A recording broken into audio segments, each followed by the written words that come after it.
अस्सलाम वालेकुम व्यूअर्स, मैं हुमा सुल्तान। आज मेरे किचन में बन रही है बहुत ही मज़ेदार सी शामी कबाब की कचौरियाँ। बहुत मज़े की बनती हैं ये।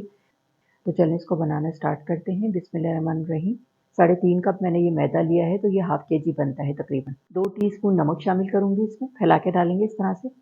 क्वार्टर कप मैंने ये तेल लिया है, ये जाएगा इसमें। अब इसको अच्छी तरह से मिक्स करेंगे। ये देखें, इस तरह से इसको मसलना है, तो ये बड़ी अच्छी सी ऊपर से बनेंगी। ऊपर से ज़रा क्रिस्पी क्रिस्पी अच्छी लगती है।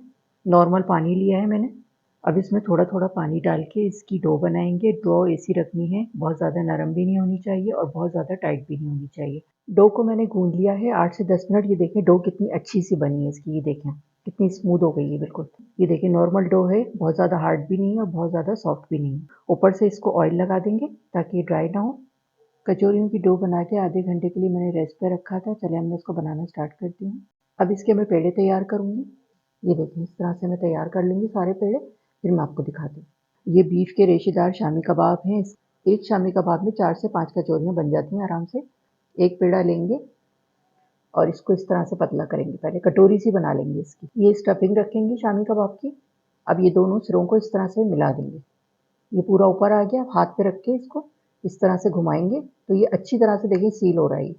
अब इसको इसी तरह से दबा देंगे, यहाँ चुटकी लगा देंगे इस तरह से। ये देखिए मेरे पास प्लेट है, इसी पे मैं आपको बता रही हूँ किस तरह से बनेंगे। हल्का सा ऑयल लगा देंगे इस पे और ये पेड़ा रखेंगे और हाथ से इस तरह से प्रेस करेंगे। ये देखिए हाथ से इस तरह से प्रेस करेंगे, हल्का सा मैंने ऑयल लगाया है, तो ये बहुत आराम से हो जाएगी ये देखें। ये इसी तरह मैं सारी कचौरियाँ तैयार कर लूँगी, फिर मैं आगे का प्रोसेस आपको दिखाती हूँ किस तरह से इसको फ्राई करेंगे। ये देखिए कचौरियाँ बना के मैंने तैयार कर ली हैं। अब इसको एक-एक करके फ्राई करेंगे। बिस्मिल्लाहिर्रहमानिर्रहीम।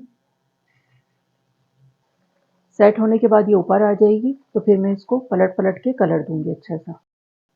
ये देखिए कितनी ज़बरदस्त फूली हैं ये। चलिए मैं निकाल के दिखाती हूँ। ऑयल निकाल देंगे इस तरह से। ये देखें कचौरियाँ हमारी बहुत अच्छी सी फ्राई हो गई। इसी तरह से मैं सारी कचौरियाँ फ्राई करके फिर मैं आपको डिश आउट करके दिखाती हूँ। शामी कबाब की कचौरियों को मैंने सर्व किया है ग्रीन रायते के साथ। इसकी वीडियो आप देख सकते हैं मेरे चैनल पे, और इमली और पुदीने की चटनी, इसकी वीडियो भी देख सकते हैं आप मेरे चैनल पे। इसके साथ ये बहुत मज़े की लगती हैं। इसके साथ किसी तरकारी की ज़रूरत नहीं है, सिर्फ ये इन चटनियों के साथ बहुत मज़े की लगेंगी। तो आप लोग भी ये बहुत ही मज़ेदार सी शामी कबाब की कचौरियाँ अपने घर पे बनाएँ, और जब ये कचौरियाँ आप अपने घर पे बनाएँ तो मुझे कमेंट्स करके ज़रूर बताइएगा कि कैसी बनी हैं।